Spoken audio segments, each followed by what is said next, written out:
इस कहानी की शुरुआत में हमें पृथ्वी से लाखों मील दूर बसे क्रिप्टोन ग्रह को दिखाया जाता है, जहाँ क्रिप्टोनियन रहा करते थे। लेकिन यहाँ का वातावरण काफी अलग था, इसीलिए यहाँ के लोगों के पास काफी सारी शक्तियाँ थी। क्रिप्टोन शहर काफी एडवांस और हाईटेक था, इसीलिए यहाँ बच्चे पैदा करने के लिए भी टेस्ट ट्यूब का इस्तेमाल किया जाता था और बच्चों के पैदा होते ही उनके काम तय कर दिए जाते हैं। वही हमें जोरेल को दिखाया जाता है, जो क्रिप्टोन के साइंटिस्ट होते हैं। जोरेल की वाइफ लारा प्रेग्नेंट होती है और उनका एक बेटा होता है जिसका नाम वो काल एल रखते हैं। ये पहला ऐसा बेबी होता है जो कुदरती तौर से पैदा हुआ था। जोरेल मिलने के लिए क्रिप्टोन के लीडर के पास जाता है और उन्हें कहता है कि क्रिप्टोन अंदर से खत्म हो रहा है और हमारी दुनिया क्या कमजोर पड़ रही थी और हम करते भी क्या। तो जोरेल कहता है कि तुम मुझे कोडेक्स सौंप दो, जिससे मैं अपनी नस्ल की सुरक्षा करूंगा। कोडेक्स एक तरह का डिवाइस होता है जिसमें लाखों बच्चों का डीएनए होता है और इसकी मदद से क्रिप्टोन में बच्चे पैदा किए जाते थे। तभी जोड अपने सैनिकों के साथ वहाँ हमला कर देता है। जोड क्रिप्टोन का सेनापति होता है और वो उन लीडर में से एक लीडर को मार देता है ताकि वो क्रिप्टोन पर कब्जा कर सके।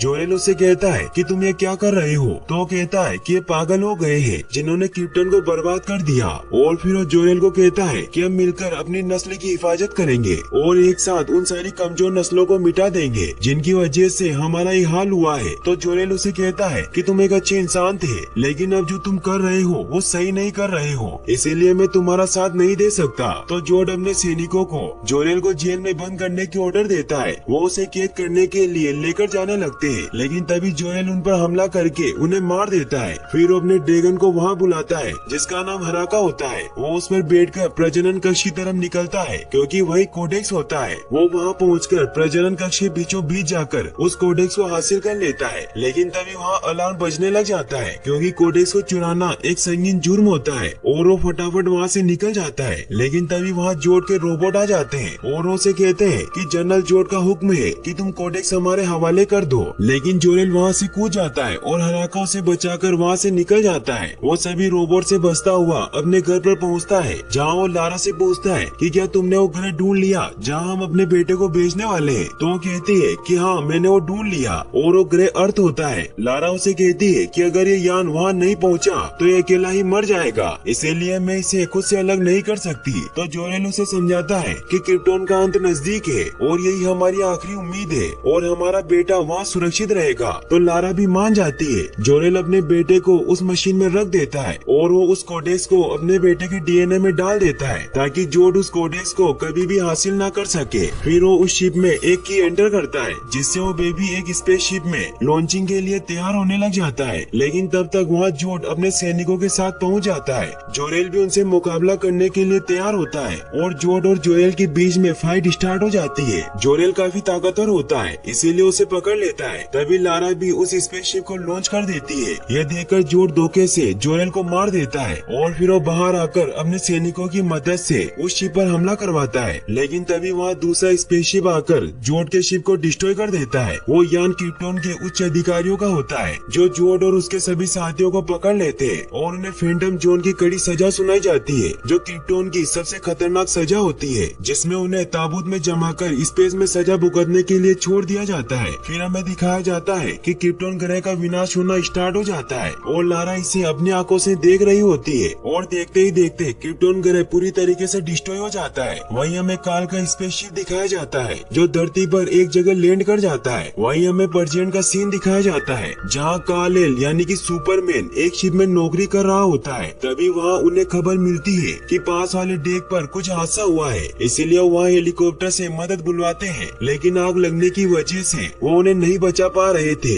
यह खबर सुनते ही काल सीधा उस डेक पर पहुँच जाता है, जहाँ वो ऊपर चढ़कर डेक में फंसे सभी लोगों को बचाकर ऊपर हेलीपैड पर ले आता है। यह देखकर हेलीकॉप्टर उनकी मदद करने के लिए आ जाता है और काल उन सभी को अंदर बिठा देता है। लेकिन तभी वहाँ एक लोहे का टावर आग की वजह से गिरने वाला होता है। यह देखकर काल अपनी सुपर ह्यूमन एबिलिटी की मदद से उस टावर को गिरने से रोक देता है, जिससे वक्त रहते वो हेलीकॉप्टर वहाँ से निकल जाता है। लेकिन काल उस टावर के साथ ही पानी में गिर जाता है और उसे अपने पास की बातें याद आने लग जाती है कि जब वो छोटा था तब वो अपनी पावर्स पर कंट्रोल नहीं कर पा रहा था और उसे हर एक छोटी से छोटी आवाज सुनाई दे रही थी और वो सभी चीजों के आर पार देख पा रहा था, जिससे काल काफी घबरा जाता है और वो स्टोर रूम में जाकर छिप जाता है। टीचर उसे बाहर निकालने की कोशिश करते हैं, लेकिन वो बाहर नहीं आ रहा था, इसीलिए उसकी माँ को बुलाते हैं जिनका नाम मार्था होता है। कार्ल अपनी माँ को कहता है कि दुनिया बहुत बड़ी है, तो मार्था उसे समझाती है कि तुम दुनिया को ऐसे समझो जैसे एक टापू हो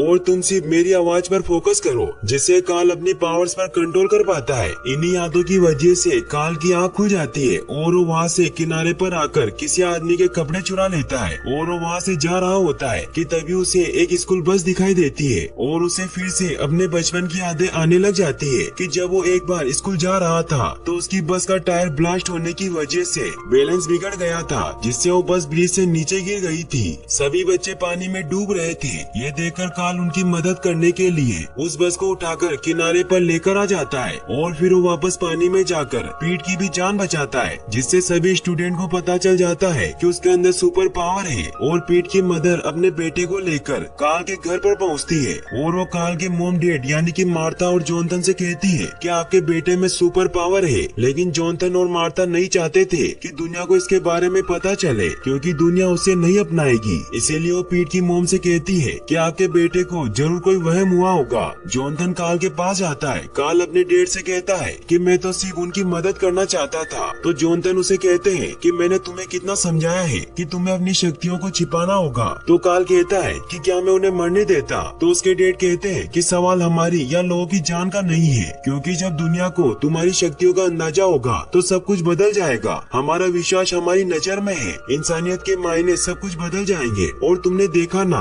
कि पीट की मॉम डर गई थी। तो कार्ल कहता है कि क्या वो सही थी कि भगवान ने मुझे ऐसा बनाया है। तो जॉनथन उसे गैराज में लेकर जाता है, जहाँ उसे वो स्पेसशिप दिखाते हैं जिसमें उन्हें कार्ल मिला था। फिर वो उसे एक की देते हैं जिस पर एस लिखा हुआ था और वो कहते हैं कि तुम्हारे साथ हमें ये भी मिला था। और मैं इसे चेक करवाने के लिए एक बहुत बड़े धातु वैज्ञानिक के पास लेकर गया, लेकिन उन्होंने बताया कि जिस धातु से इसे बनाया गया है उस धातु का धरती पर कोई वजूद नहीं है। इसका मतलब ये है कि तुम इस दुनिया के नहीं हो और मैं जानता हूँ कि तुम्हारे यहाँ आने का कोई मकसद है और तुम्हारे पास जो पावर है उसके एक दिन तुम शुक्रगुजार होंगे। तो कार्ल कहता है कि मुझे कुछ नहीं बनना, मैं सिर्फ आपका बेटा बनकर रहना चाहता हूँ। तो वो कहते हैं कि तुम मेरे बेटे ही हो, लेकिन किसी दूसरी दुनिया में तुम्हारा कोई दूसरा पिता भी होगा जिसने तुम्हें कोई मकसद दिया होगा और तुम्हें उस मकसद को खोजना होगा, चाहे इसमें तुम्हारी पूरी उम्र क्यों ना निकल जाए। जिससे हमें पता चलता है कि कार्ल अपने मकसद की तलाश कर रहा होता है। वहीं फिर प्रेजेंट में दिखाया जाता है कि कार्ल एक रेस्टोरेंट में होता है, जहाँ वो दो सैनिकों की बातें सुनता है जो कह रहे होते हैं कि अंटार्कटिका में उन्हें एक स्पेसशिप मिला है जो 20,000 साल पुराना है, जिस पर एयरकॉम रिसर्च कर रही है। यह सुनते ही कार्ल वहाँ जाने के लिए निकल जाता है। वहीं हमें लोइस लेन को दिखाया जाता है जो डेली प्लेनेट की रिपोर्टर होती है। वो वहाँ अंटार्कटिका में न्यूज कवर करने आई होती है और जब वो रात को उस जगह की फोटो क्लिक कर रही होती है तो उसे उस फोटो में एक आदमी दिखाई देता है जो ऊपर जा रहा होता है। लोइस को उस पर शक होता है, इसीलिए वो भी ऊपर जाने लगती है। वहीं कार्ल बर्फ को अपने लेजर पावर की मदद से पिघलाते हुए उस स्पेसशिप तक पहुंच जाता है। फिर उसके अंदर जाता है जहां उसे एक डिवाइस दिखाई देता है जिसमें एक की इंटर करने का शेप होता है और वो शेप बिल्कुल उस चाबी की तरह होता है जो कार्ल के पास होती है। कार्ल उस चाबी को उस मशीन में एंटर कर देता है, लेकिन तभी पीछे से एक रोबोट कार्ल पर हमला कर देता है। ये देखकर कार्ल कैसे भी करके उस चाबी को उस डिवाइस में फिट कर देता है, जिससे वो रोबोट वहीं रुक जाता है। तभी उसे वहाँ एक आदमी दिखाई देता है जो उसके पीछे जाता है। तभी वहाँ लोइस भी उस स्पेसशिप में पहुँच जाती है और वो वहाँ फोटो क्लिक करने लगती है, जिससे वो एआर रोबोट लोइस पर हमला कर देता है। लोइस इंसर्ट हो जाती है और वो चिल्लाने लगती है। कार्ल उसकी आवाज सुनकर उसके पास आता है और वो उस रोबोट को डिस्ट्रॉय कर देता है। लोइस उससे डर रही होती है, लेकिन कार्ल उसे शांत करता है क्योंकि उसके घाव पर इंटरनल ब्लीडिंग हो रही थी। फिर वो अपने लेजर पावर की मदद से उसके घाव को सही कर देता है। वहीं हमें दिखाया जाता है कि अचानक से वहाँ हलचल होना स्टार्ट हो जाती है और बर्फ से वो स्पेसशिप बाहर आकर वहाँ से चला जाता है। और जब लोइस की आँख खुलती है तो वो देखती है कि वो बर्फ में अकेली पड़ी हुई है। और फिर जब वो वापस आकर इस सब के बारे में अपने बॉस को बताती है तो वो इस पर न्यूज प्रिंट करने से मना कर देते हैं और कहते हैं कि मैं ऐसी कोई भी न्यूज नहीं छाप सकता जिसमें जिक्र हो कि एलियन हमारे बीच है, क्योंकि इससे लोग काफी ज्यादा डर जाएंगे। और वैसे भी आर्मी मना कर रही है कि वहाँ कोई स्पेसशिप था।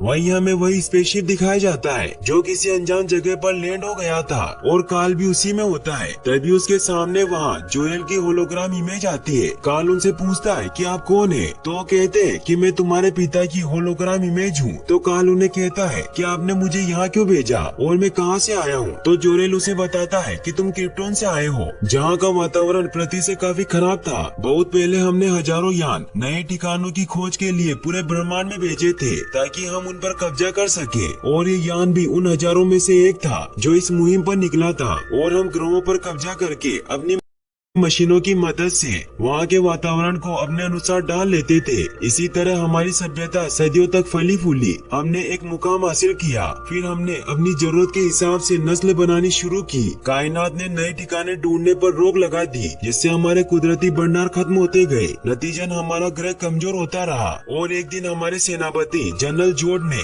तख्त पलटने की कोशिश की, लेकिन बहुत देर हो चुकी थी क्योंकि लारा और मुझे आने वाली मुसीबत का अंदाजा हो गया था। इसलिए हमने तुम्हें उससे बचाने के लिए ये कदम उठाए। फिर वो उसे एक रूम में लेकर जाते जहाँ बच्चे बनाए जाते थे। वो उसे बताते कि बच्चे बनाने से पहले ये तय किया जाता था कि वो बड़ा होकर सिपाही बनेगा या फिर कुछ और। तुम्हारी माँ और मुझे लगता था कि अगर कोई बच्चा समाज के नियमों के खिलाफ जाकर जिंदगी गुजारना चाहेगा तो कैसे गुजारेगा, इसीलिए तुम क्रिप्टोन की पहली कुदरती पैदाइश बने। कार्ल उनसे पूछता है कि आप मेरे साथ यहाँ क्यों नहीं आए, तो कहते हैं कि मुमकिन नहीं था क्योंकि चाहते हुए भी हम ऐसा नहीं कर पाए। तो कार्ल कहता है कि मतलब मैं अकेला हूँ। तो उसे समझाते हैं कि तुम इस पृथ्वी के भी उतने ही हो जितने की क्रिप्टोन के, और तुम इससे दोनों जहान की खूबियाँ अपना सकते हो। तुम वो सपना हो जिसके लिए हमने अपनी जान कुर्बान कर दी। फिर उसे उसका सुपरमैन सूट दिखाते हैं और कहते हैं कि पृथ्वी के लोग हमसे अलग है, लेकिन ये अच्छा ही है क्योंकि अगर तुम उन्हें राह दिखाओगे तो वही गलतियाँ नहीं दोहराएंगे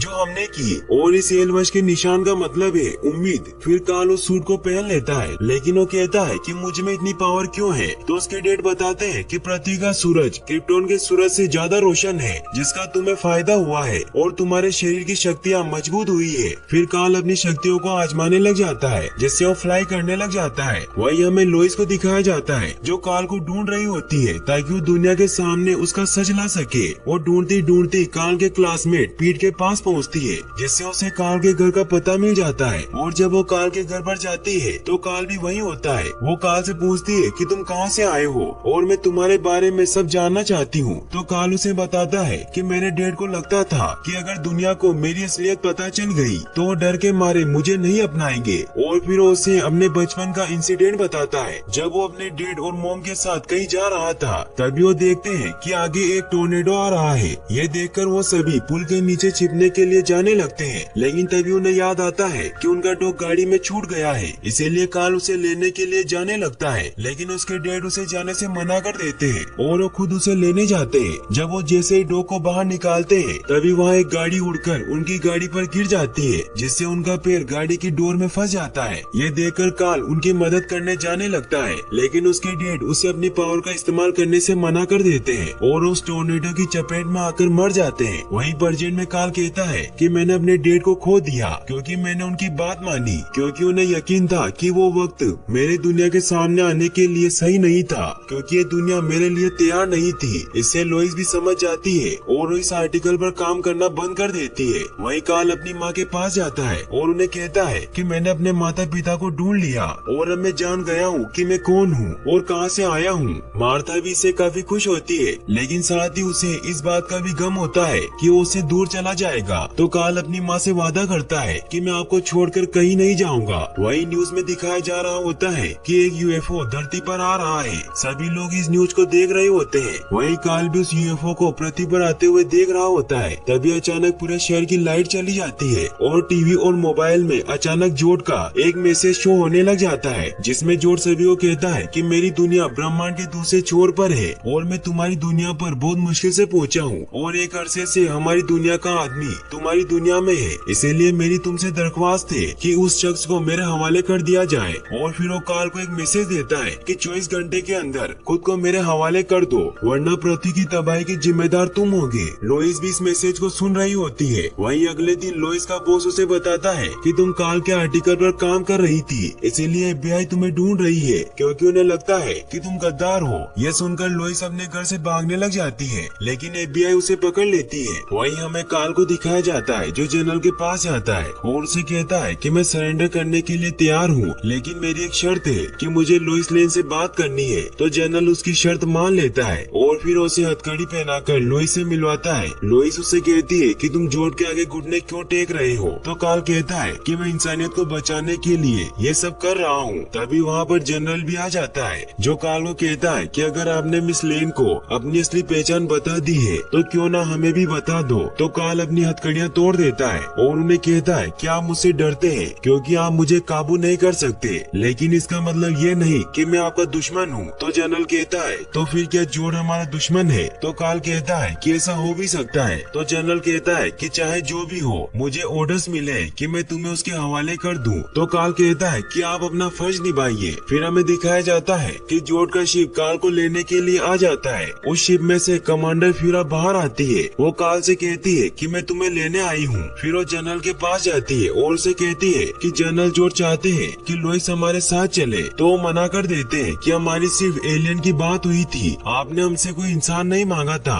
तो लोइस कहती है कि मैं जाने को तैयार हूँ। फिर वो उन दोनों को लेकर स्पेस में जाती है जहाँ रास्ते में कार्ल उसे वो एस की देता है। वो शिप स्पेस में जोड के यान में पहुँचता है जहाँ लोइस को ऑक्सीजन मास्क दिया जाता है ताकि वो सांस ले सके। फ्यूरा उन्हें जोड के पास लेकर जाती है जहाँ कार्ल को कमजोरी होने लगती है और उसके मुंह से खून निकलने लगता है। लोइस इससे काफी डर जाती है और वो जोड से कहती है कि इसके साथ क्या हो रहा है। तो जोड कहता है कि इसे पृथ्वी के वातावरण की आदत हो गई है, इसीलिए हमारे वातावरण में कमजोर पड़ रहा है। तो लोइस उसकी मदद करने को कहती है। तो जोड कहता है कि इसके साथ जो हो रहा है वो होना जरूरी है। कार्ल बेहोश हो जाता है। फिर जोड कार्ल को एक विजन दिखाता है जिसमें वो कहता है कि मैंने अपनी नस्ल और सभ्यता को बचाने की कोशिश की थी, लेकिन उसके बदले में मुझे और मेरे अफसरों को फैंटम जोन की कड़ी सजा सुनाई गई, लेकिन हमारी दुनिया की तबाही ने हमें आजाद कर दिया। फिर हमने जीवन की खोज में पुराने सभी ठिकाने खोज डाले, पर हर जगह सिवाय मौत के हमें कुछ न मिला। लेकिन हमने वहाँ की मशीनों को इकट्ठा किया और मौत की मशीन बनाई। 33 साल हमने मेहनत की। फिर जब तुमने उस पुराने यान को शुरू किया जिससे हमें तुम्हारे ठिकाने का पता चल गया। फिर उसे बताता है कि क्रिप्टोन में आने वाले हर बच्चे का डीएनए कोडेक्स में होता था, जिसकी सारी जानकारी एक रजिस्टर में लिखी होती थी। तुम्हारे पिता ने वही कोडेक्स चुराकर उस यान में छिपा दिया जो तुम्हें यहाँ लाया ताकि हमारी नस्ल फिर से पृथ्वी पर जी सके। फिर उसे मौत की मशीन से बताता है कि हम किस तरह धरती का वातावरण बदल देंगे और सभी इंसानों को मार देंगे ताकि क्रिप्टोन फिर से बच सके, जिससे कार्ल की आँख खुल जाती है। तो वो देखता है कि उसे चेन से बांधा गया है। जोड उसे बताता है कि तुम्हारे पिता मेरे रास्ते में आ रहे थे, इसीलिए मैंने उन्हें मार दिया। फिर वो स्पेसशिप लेकर अर्थ पर जाता है ताकि कोडेक्स वापस ला सके। कार्ल खुद को आजाद करने की कोशिश कर रहा होता है, लेकिन वो साइंटिस्ट उसे कहता है कि तुम अपनी मेहनत जाया कर रहे हो, क्योंकि पृथ्वी के ऑक्सीजन से जो ताकत तुमने हासिल की थी वो हमारे यान पर आकर तुम खो चुके हो। फिर वो उसका ब्लड सैंपल लेता है। वहीं लोइस को एक रूम में बंद कर दिया जाता है जहाँ उसे वो एस की एंटर करने का लॉक दिखाई देता है। लोइस जैसे ही उस चाबी को उसमें डालती है जिससे जोएल उस शिप के मेन कमांड फार्म में अपलोड हो जाता है और उसका होलोग्राम लोइस के सामने आ जाता है। लोइस उससे डर जाती है और कहती है कि आप कौन है। तो जोएल उसे कहता है कि मैं कार्ल का पिता हूँ और मैं तुम्हारी मदद कर सकता हूँ क्योंकि ये यान मैंने ही बनाया है। फिर वो लोइस को कहते हैं कि हम जोड को रोक सकते हैं और उसे फैंटम जोन में वापस भेज सकते हैं। तो लोइस कहती है कि कैसे। तो जोएल उसे कहता है कि मैं तुम्हें सिखाऊंगा और तुम कार्ल को सिखा देना। फिर वो वहाँ शिप का वातावरण चेंज कर देते हैं जिससे वहाँ अलार्म बजने लग जाता है और जोड के लोग उसे पकड़ने आने लगते हैं, लेकिन जोएल उसे बचाता है। लोइस भी गन से उन्हें शूट करती है। जोएल उसे कैप्सूल में बिठाता है और कहता है कि याद रखना कि उन्हें रोकने के लिए फैंटम ड्राइव जरूरी है, लेकिन तभी वहाँ फ्यूरा उस पर हमला कर देती है, लेकिन लोइस उसके वार से बच जाती है और वो इजेक्ट कैप्सूल लॉक होकर धरती पर जाने लगता है, मगर फ्यूरा उस पर गन से फायर कर देती है जिससे उसके कैप्सूल में छेद हो जाते हैं। वहीं कार्ल को ऑक्सीजन मिलने की वजह से उसकी पावर वापस आ जाती है और वो खुद को आजाद कर लेता है। जोएल उसके पास आता है और उसे कहता है कि तुम ही हो जो पूरी अर्थ को बचा सकते हो। फिर उसे लोइस का कैप्सूल दिखाता है और कहता है कि लोइस उसके अंदर है। फिर कार्ल अपनी फुल स्पीड में उस कैप्सूल के पास जाता है और उसके अर्थ पर ब्लास्ट होने से पहले ही वो लोइस को उसमें से निकाल लेता है जिससे वो सेफली बच जाती है। फिर वो वहाँ से चला जाता है। वहीं जोड कार्ल के घर पर जाता है और मार्था से पूछता है कि कार्ल जिस यान में यहाँ आया था वो कहाँ है, लेकिन मार्था उसे कुछ नहीं बताती। तो फ्यूरा उस पर अटैक करती है जिससे मार्था बता देती है कि वो गैराज में है। फ्यूरा उस गैराज में जाती है और जब उस यान को चेक करती है तो उसमें कोडेक्स नहीं होता और वो जोड को बताती है। जोड गुस्से में कार्ल के घर को तबाह कर देता है। वो मार्था से पूछता है कि कोडेक्स कहाँ है। तभी काल उड़ता हुआ आता है और वो जोड को पकड़कर बहुत मारता है क्योंकि उसने उसकी माँ को मारा था। और वो एक फ्यूल स्टेशन पर जाकर क्रैश हो जाता है, जिससे जोड का हेलमेट भी खराब हो जाता है और वो भी अपनी पावर पर कंट्रोल नहीं कर पाता। उसे आवाजें सुनाई देती है तो काल उसे कहता है कि मेरे माँ बाप ने मुझे फोकस करना सिखाया है। तभी वहाँ फ्यूरा अपना शिप लेकर आ जाती है और वो काल पर अटैक करके जोड को वहाँ से ले जाती है, लेकिन वो अपने 2 सैनिकों को वहाँ काल से लड़ने के लिए छोड़कर जाता है। तभी कर्नल भी अपने सैनिकों के साथ वहाँ आ जाता है और उन तीनों पर हमला करने लगता है। ये देखकर जोड के सोल्जर सैनिकों को मारने लगते हैं, लेकिन काल उन्हें बचाता है। काल जोड के सैनिकों पर हमला करता है और उसमें से एक सैनिक को दूर फेंकता है